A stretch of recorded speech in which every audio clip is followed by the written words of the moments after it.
name is Joe and I cook for a living. So I tell stories with food. I'm more or less like an artist with food.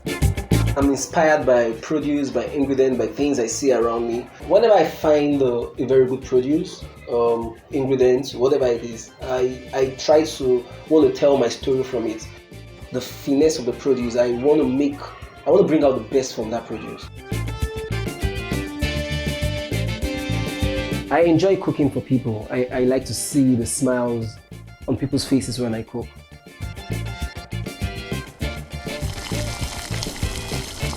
Presently, I'm the chef de cuisine at It's on Test Kitchen in the heart of Ikoyi, where we, take a lot of African dishes and, tell stories with them.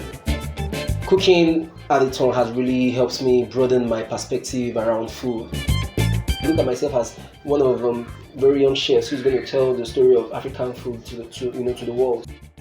I'm on a journey to tell that story for myself in my own view and how I enjoy cooking.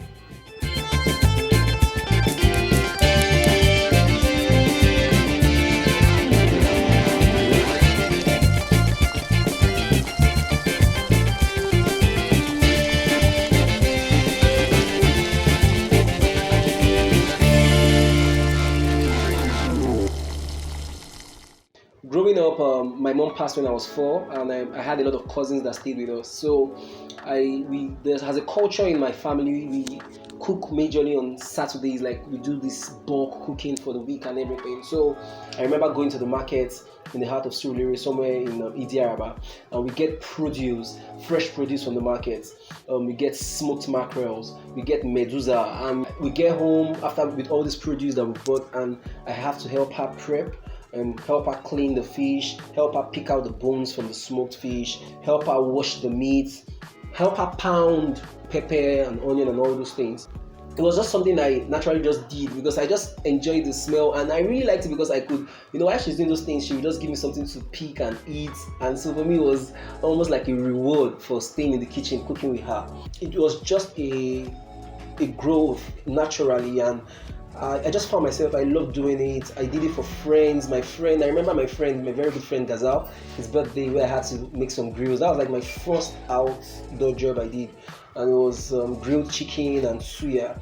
And so for me, it was really inspiring growing up around food. There were times at home we have leftover food, and I would take those leftover food and I'll kind of refine them into what I wanted.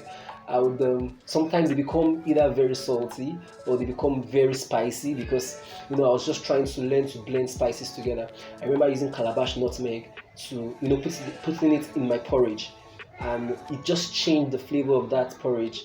So I grew up and I was about 16, 17, and I used to travel with caterers. I was traveling as a waiter. I helped in serving food at parties, and from there I just grew attached to the old women who were always cooking for these caterers, and I always stay beside them, see what they were doing, how they were preparing.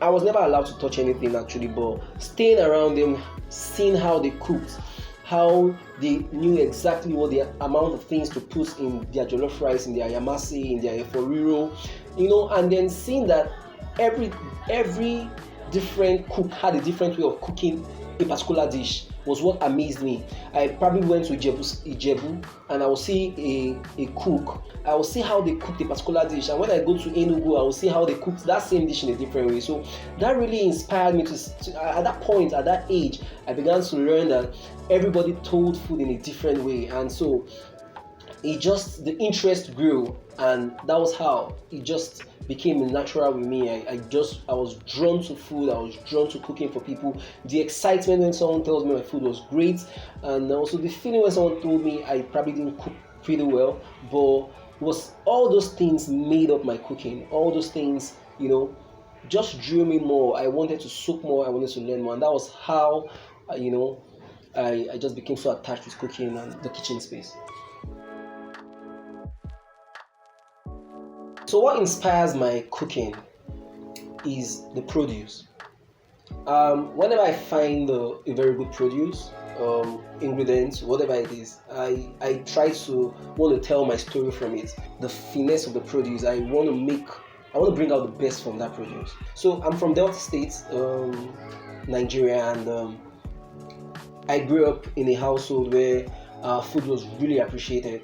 So I remember with the first time I had owo soup, the first time I had bean soup, you know, the complexity of these flavors, the earthiness of the flavors, it had a very deep root for me because I knew there was just something unique about these foods. So Ukodo, 1st of January was celebrated in my house. So I think I've been a foodie, and wanting to tell my own story from this food that I ate as a young boy, I ate growing up, has been, is very personal to me. So yeah, that inspired me a lot. And my father was one of the very key factors because when my mom passed on, I remember a lot of the time my dad had to cook for us. He's not a chef, but he loved cooking. Whenever I look forward to the days my dad cooked, whenever he made the salad, whenever he made, that grilled fish, or whenever he made banga or owo soup, those were like interesting times for me. Seeing him make them, even though I never knew what he was doing making them, but it was just interesting seeing him cook the way he cooked, and that was it for me. I just think I just found myself, I just loved doing it, and I just kept growing in it. So.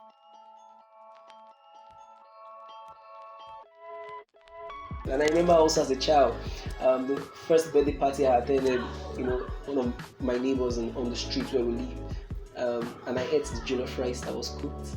Oh my god! I came home the next day and I was like, I want party jollof rice. It was a very funny experience because that was the name I was being called at home. Say, party jollof rice, because it was so exciting for me. It had the smoky flavor. It was so good. It was so rich, so aromatic, and every bite I had about that day as a child. Imagine a 7-year-old boy, and it really opened my mind to what food could be. I remember when I ate my first plate of amala. It was how people did it differently at different places where I've been. For me, it was how they were able to bring out so much flavors from what they were doing. So it really excited me and it really inspired me to go deep into cooking.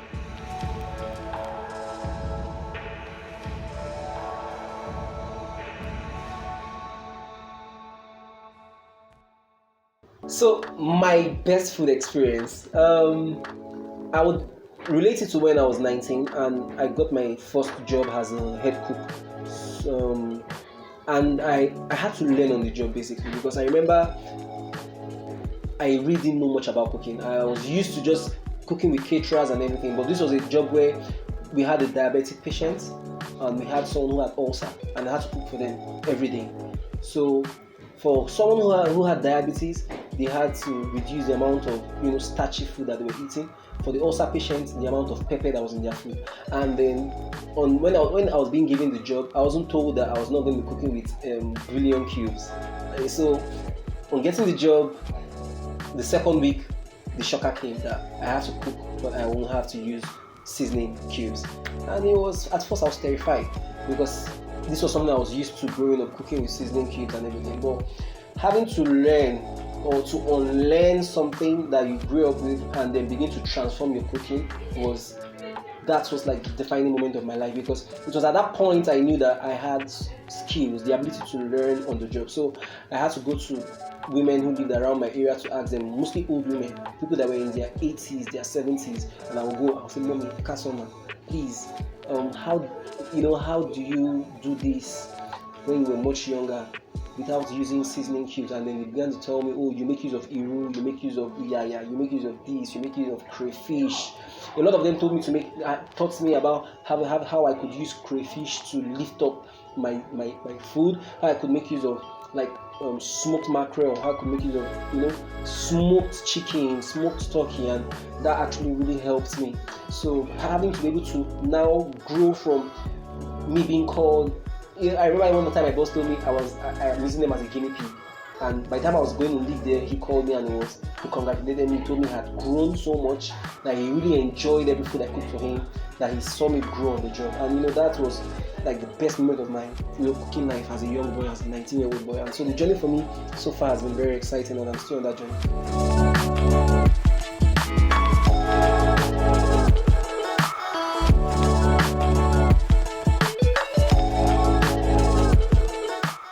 My favorite meal. It would have to be what I ate a lot growing up, and I ate a lot of banga, a lot of oha, owo, So, but today I'll just be sharing around banga. So, banga for me is I ate a lot of it growing up. 1st of January we had banga, we had ukudo, and it's just exciting having to talk about banga here. So banga is actually a soup made from a palm fruit, extracted. The oil extracted from it is what is used in making banga, and it's actually served in a pot called ewere, and it's then steamed, and then becomes very saucy and robust. It has a robust flavor. So yeah, it was really interesting eating it, and I think it will only be good for me to tell a story of what I really enjoyed eating. To make the banga soup, what you want to do is you get your palm fruit, you want to cook it down, then pound it to extract the oil in the seed. Once it is extracted, then you want to reduce it.